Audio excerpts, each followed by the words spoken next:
I'm thrilled to be here. I would like to thank Sean and CC to inviting me.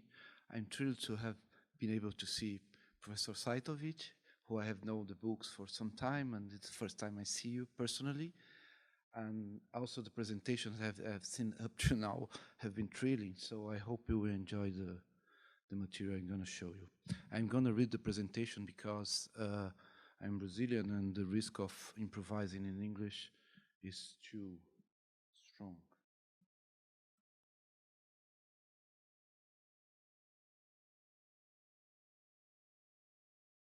Okay, then we have the text and we have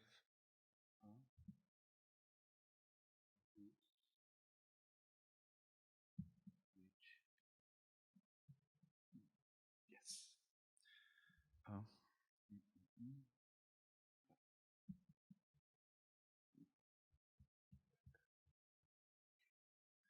Okay, let's go. All right, sense and meaning, body senses and language in a synesthetic key. Why don't it? Okay. Being involved with the writings of Merleau-Ponty for years, in 2010 I made a postdoc research. Get back. Effort focused on the relations between perception and language. Merleau-Ponty, as it is well known, ascribes absolute importance to the role of perception in producing the word of our experience, and this kind of quote is familiar to people who read Merleau-Ponty. Thus the question of how does the perceived word becomes spoken word is inescapable. As Merleau-Ponty puts it, speech continues the work of perception without reducing itself to it. Let's stay here for a while.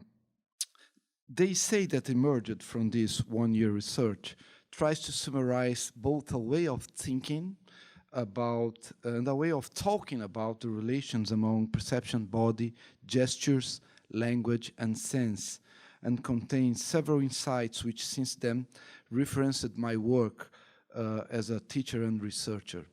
Beyond Merleau-Ponty, the study involved the references from works of Heidegger, McLuhan, Maturana, Willem Flusser, Van der Bulke, who is Brazilian, and Lawrence Marx, Ramachandran, some Saitoviches also, and it's finally going to be published next year.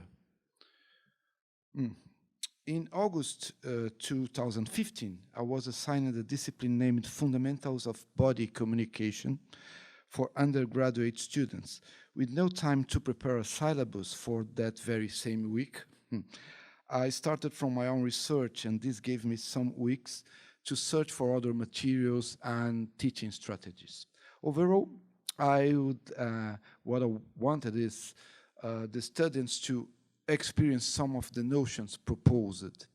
I added some films and articles to foster discussion, and by the end of the semester, 2 dancers and choreographers, Julia Salen and Juliana Gennari, who were my students, helped me shape some exercises around the gesture concept proposed. Overbusy, as usually we are not careful enough to register these first processes, something I greatly regret now. But I got excellent feedback from the students and developed a clear vision of a work that could be done about perception and gestures in a phenomenological philosophy-inspired approach. 1 year later, assigned to the same discipline, I invited another ex-student of mine, choreographer and dancer Camila Venturelli, who was in the picture, opening picture, to collaborate, proposing body practices for the students to experience the concepts. We also designed the structure of a written individual work requested for each student, involving the relationship between body, gesture, sense, and meaning. And in this, the unity of the senses as a basis for semantics plays a key role. Okay, so let's go to the fun part. Theoretical principles, some of them might be polemical in a scientific territory, but science versus experience. Scientific explanations and models are great, but cannot give account of direct experience. Models cannot deal with the incommensurate dimension of experience, and by no means the open certainty of experience can be replaced by the reductionist, rationalized certainties of science.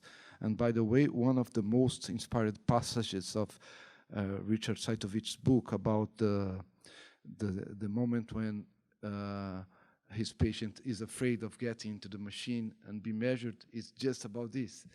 I love this passage. Okay, second, perception is an active relation between an organism and its environment, through which this organism makes sense of its world. By defining things in a figure-ground structure, figures emerge from a whole according to intentional biases of this organism in its circumstance. It enacts its world, as it's now called. Things are not objects, and their meaning depend on the whole from which they emerge.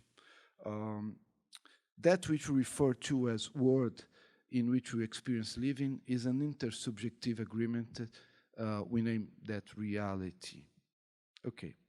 And perception is biocultural. Although biologically circumscribed, human perception is collectively modulated by cultural biases. We are biocultural beings. In Western culture, visual bias has enormous privacy over the other body senses. There's a huge literature on that. This is the coolest part on the theoretical principles. I believe this is quite original. To perform a gesture consummates a word. Well, to discuss the gesture of producing images, Wilhelm Flusser uses the following terms. An image is a vision which is made fixed and intersubjective. It is a shared vision. So it is for any gesture. A gesture is the expression of an interior state shared with a community. What is named in cognitive science the perception-action cycle can be understood as giving exteriority to a way of enacting a word. So Merleau-Ponty says that the gesture gives a human meaning to an object for the first time. As such, a gesture is a statement of a way of perceiving. It emerges from the way a body makes sense of its word, and it states its own enactment of a word. Building a common, shared, intersubjective reality depends on sharing our interior perceptions with others. Thus, every gesture we perform at the same time, it assigns meaning to the word, it's a taking position towards the word, it is a sharing of the word one enacts, and it is to perform in the becoming, because once you act, your perception also changes. Since any figure-ground relation depends on an observer, the gesture appears as such for an observer, of course, which may even be the agent of the gesture himself. So if I call this my gesture, it's a figure over ground for me. So what is a gesture? For one agent embedded in a circumstance, a gesture is a transcendence of the body towards the other, because it's communication. It is thus a sharing of its word, it is a taking position towards the word, and it is to perform in the becoming, just like I said. But for a second agent embedded in the same circumstance, a gesture is a body figure over a body ground. So this may be a gesture for you, but somebody else may be looking for that hand and see it as a gesture. So it depends on the observer, and it's a body figure over a body ground. That is, it is the observer who sees a gesture as such. For a third agent, a gesture is a communicative relation between two agents. And for a fourth agent, what he sees is a cultural and epistemological context based on tacit shared knowledge. Okay, let's move ahead. So what is a gesture? Still, the gesture can be interpreted in an axis that goes from biological to cultural, but they are not exclusive. Biological and cultural co-modulate each other. They are always embedded one with the other.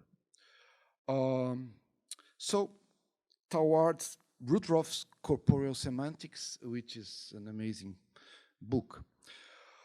Speech is also a gesture. It's a power of the body. It depends on body physical limits. Also being essentially communication, it depends on there being more than one person. As Merleau-Ponty puts it, it's a transcendence towards the other. But it is a very particular gesture. It elevates us to a different world, which is the world of language. It takes with it, however, the whole body. As we know from several works,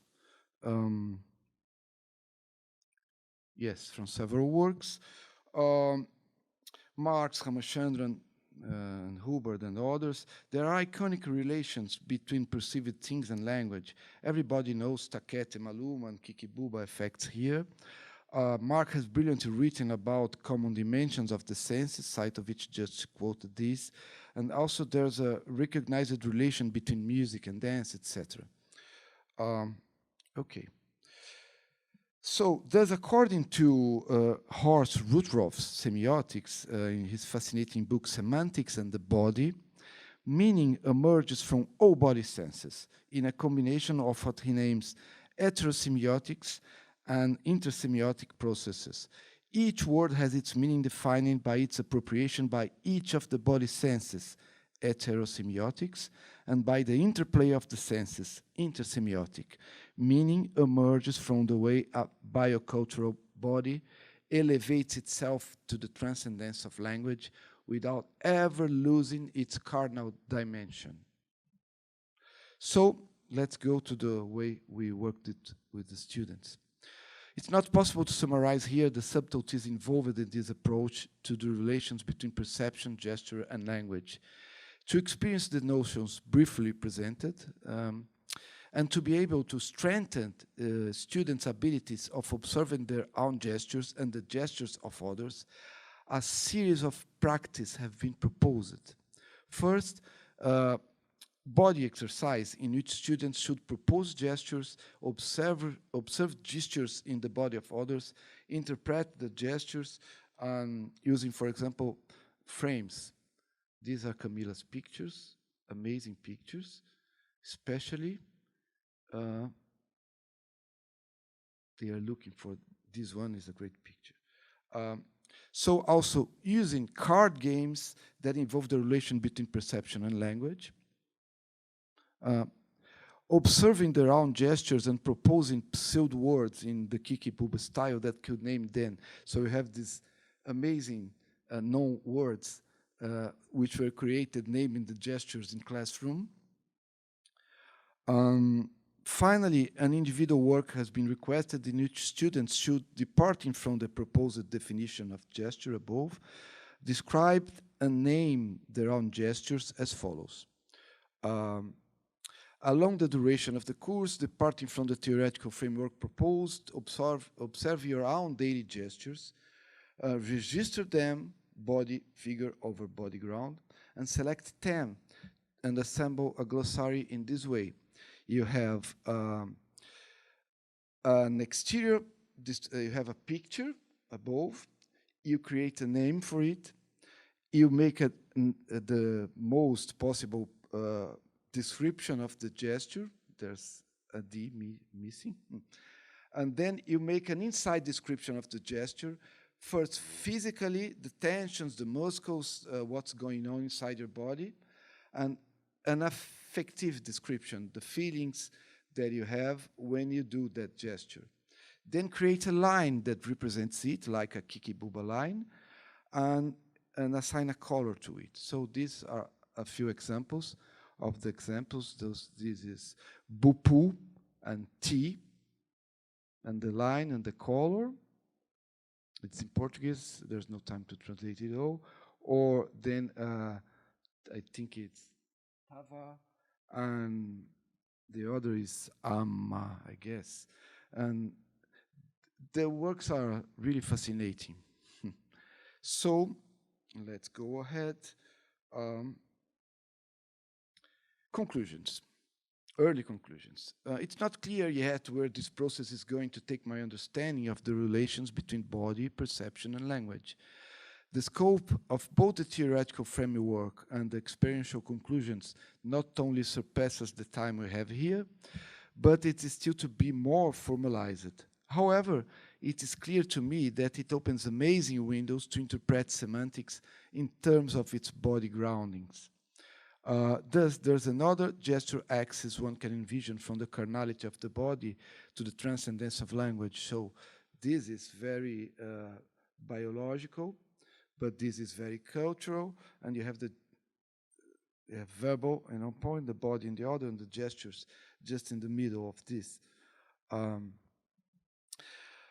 It is in the course, in the first course, during the workshop conducted by Julia and Juliana, I had the astonishing impression of being watching a draft version of the origins of language.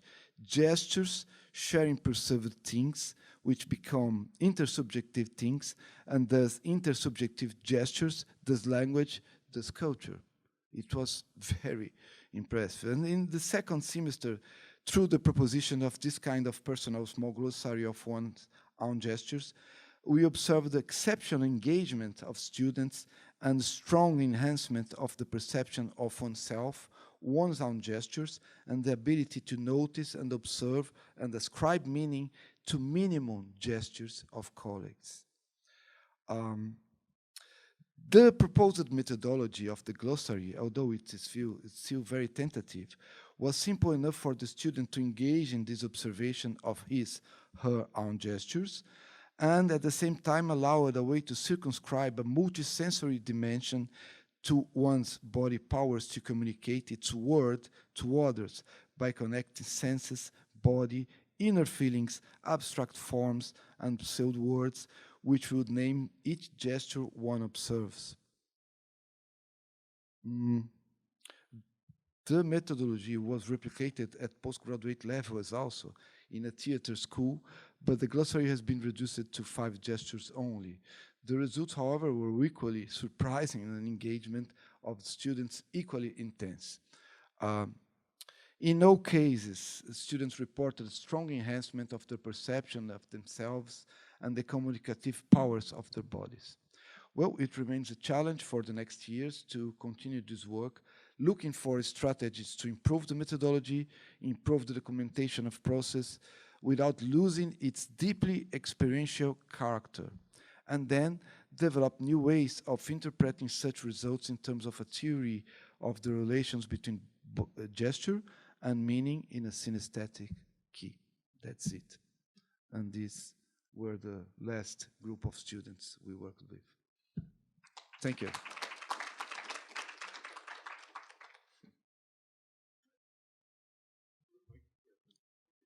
Okay.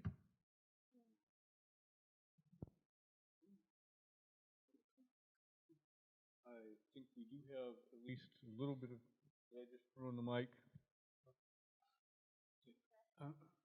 It's working, right? It's okay. Yeah, no, it's working. I think we do have a little bit of time for questions if there are some. Hang on just a second.